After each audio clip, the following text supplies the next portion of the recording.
Goeiemôre op 23 Desember 2025. 'n Koel en bewolkte oggend, baie verfrissend na die afgelope paar dae se hitte.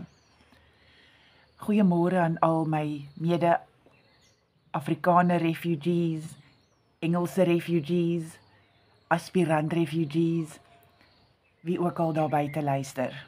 Goeiemôre. Ek het gedink om vanoggend net vir die wat nie weet wat die refugee aansoekprogram en die proses behels, net 'n bietjie meer duidelikheid te gee. Die basiese 8 stappe waarin 'n mens dit basies kan verdeel. En dan net 'n paar gedagtes daaroor wissel. So ek sal in die description box sal ek die US Embassy refugee application program se link paste, dan kan jy van daar af ingaan en daar kyk wat dit behels. Dit neem 'n mens na die intake questionnaire wat jy dan voltooi saam met jou gesin, saam met jou spouse, saam met jou kinders, saam met jou ouers, wat dit ook al mag behels.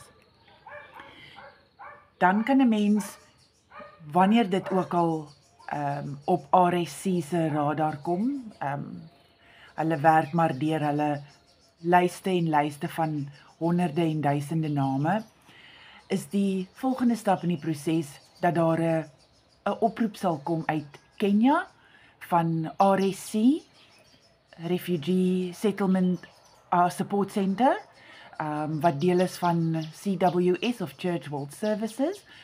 Hulle sal skakel en tipies dan net die intake questionnaire bevestig en dan preliminary afspraak maak. Dit wissel, dit kan 'n telefoniese onderhoud wees of dit kan 'n Teams onderhoud wees wat hulle noem 'n onboarding, 'n applicant onboarding call. En dan daarna sal daar tipies e-mails wees, wat dan vir 'n mens datums, tye en plekke gee van die eerste is 'n pre-screening interview, en daarna is dit 'n USCIS, United States Citizenship and Immigration Services interview. En daar is geen vasgestelde tydlyn aan verbonde nie. Dit kan wissel van dae intervals na weke intervals, na maande intervals, soos wat ons al met mekaar gesels het oor verskeie platforms en verskeie live sessies ensovoorts. Is dit duidelik dat daar geen vasgestelde formule is nie. Dit wissel letterlik van saak tot saak. En nadat RSC met 'n mens kontak gemaak het en jou pre-screening vasgestel het, sal jy 'n e-pos ontvang met 'n keisnommer. Hulle het 'n dashboard waarop 'n mens dan jou keis volg. En die hele proses hulle sal dan vir jou 'n dedicated keisnommer gee en jou keis sal afgaan met die stappe, pre-screening, USCIS interview. Tussendeur doen hulle ook background en security checks.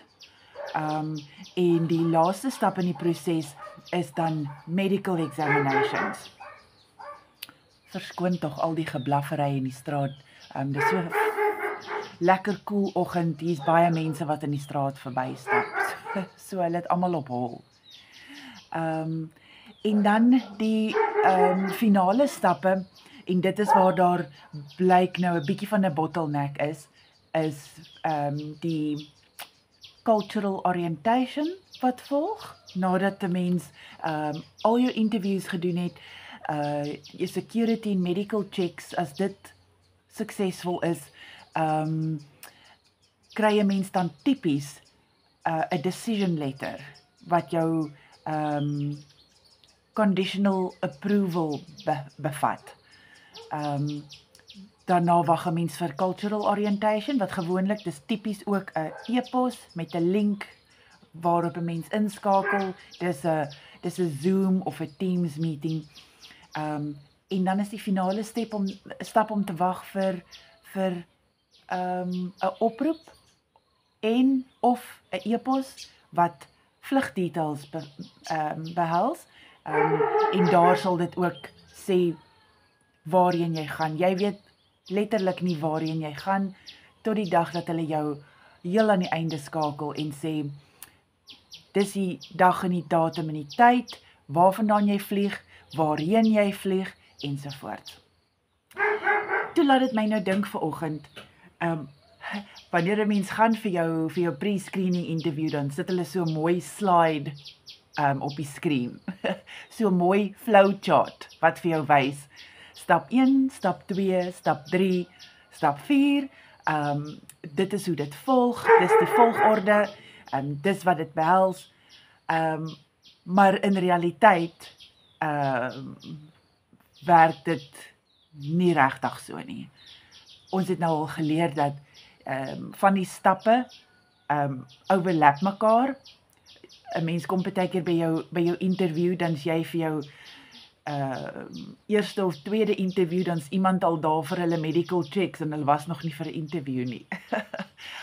Of party mense doen al twee hulle interviews in 'n week en hulle medicals. En dan wag hulle vir maande aan een vir approval ensovoorts. Toe dink ek nou, dis presies hoe die lewe ook is. Ons het vir onsself 'n plan uitgewerk. Ons het ons flowchart. Wanneer ons klaar is met skool, wil ons gaan swat, wil ons gaan werk, wil ons trou, wil ons soontoe trek, wil ons daar bly, wil ons die en daai en die ander doen. So dis alles goed en wel om 'n flowchart te hê en om 'n plan te hê. Maar die Afrikaanse spreekwoord sê, die mens wik, maar God beskik. En net soos wat hy in beheer is van hierdie hele proses, baie dankie aan die Amerikaners, aan die Department of State en Homeland Security, wat hierdie wonderlike program vir ons in die lewe geroep het, en almal probeer hulle utmost best om volgens die skrip te gaan, en dan is die realiteit daarvan dat baie keer overlap e-mails of telefoonoproepe, en dan raak die proses bietjie die mekaar, maar die uiteinde van die saak bly dieselfde. Ons almal eindig op dieselfde punt. Of jou interviews die mekaar geraak het, of jou medical check na jou interview of voor jou interview was, of jy 'n maand wag vir jou approval letter of 'n week, en of jy 2 maande wag vir 'n vliegtuigkaartjie of 2 weke. Ons almal aan die einde van die dag kry approval en almal kry 'n vliegkaartjie. Hoor die voeltjies. Almal is so bly vir hierdie koeloggend. En dit is waarmee ek almal wil bemoedig vanoggend. Die Here beskik ook ons lewens so. Al gaan ons iewerster van die spoor af. Nie net in hierdie refugee aansoekproses nie. Partykeer voel dit of RSC die spoorbyster geraak het. Partykeer voel dit of jy die spoorbyster geraak het. Maar rus in die wete dat niks hiervan buite God se volmaakte plan is nie. Niks hiervan vang hom ontkant nie. Niks hiervan het hy nie vooruit beplan nie. En ek is so dankbaar dat hy alreeds in die toekoms is en hy wink ons nader. So of jy nou op stap 1, 2, 3 of 4 is, en of jy al reeds op stap 8 is, en of jy stap 1, 5, 6, 2, 3, 8 gedoen het, aan die einde van die dag sien ons mekaar almal by die boarding gate, reg? So wees bemoedig, Toe ek nou vanoggend hier op die stoep sit en die voeltjies chirp, want hulle drink by hulle waterbotteltjie. Almal is gelukkig en verlig vir die koeler weer. Toe onthou ek die versie Klaagliedere 3 vers 22 tot 23. In Engels is dit Lamentations. Want dis mooi in Lamentations, want dit het ook daar's ook 'n mooi lied daarop gebaseer. The steadfast love of the Lord never ceases. His mercies never come to an end. They are new every morning. Great is your faithfulness. Rus in die wete dat ons God 'n getroue God is en niks is buite beheer nie. Geniet die 23ste Desember, net soos wat ons wag vir Kersdag, net soos wat Maria gewag het op die koms van Jesus. Net so wag ons almal vir die hekke om uiteindelik oop te gaan. Wees bemoedig en versterk en geniet die dag. Tot volgende keer.